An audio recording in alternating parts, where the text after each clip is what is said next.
Đây là chuông nhà thờ giáo xứ Giảng Võ nha các bạn nhá. Chuẩn bị lễ này được các bà hành giáo giật chuông các bạn ạ.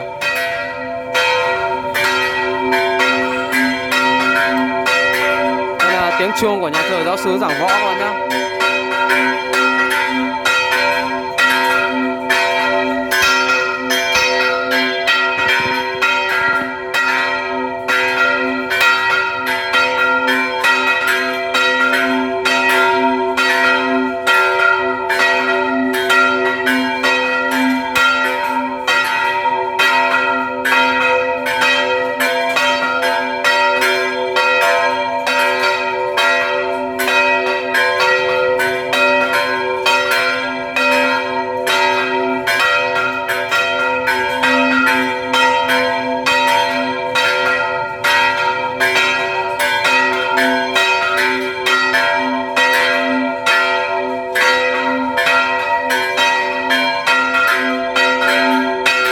Tiếng chuông này là tiếng chuông cổ của Pháp ngày xưa các bạn nhá.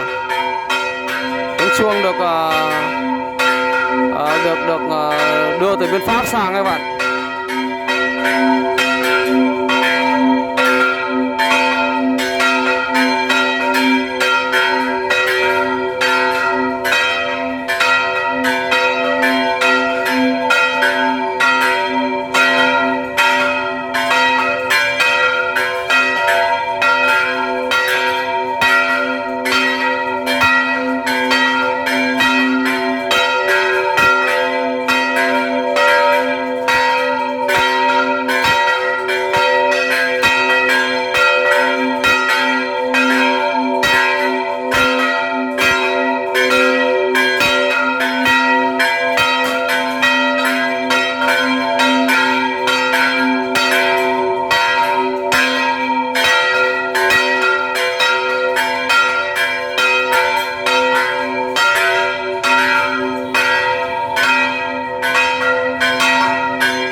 Các bạn vừa nghe tiếng chuông của giáo xứ Giảng Võ.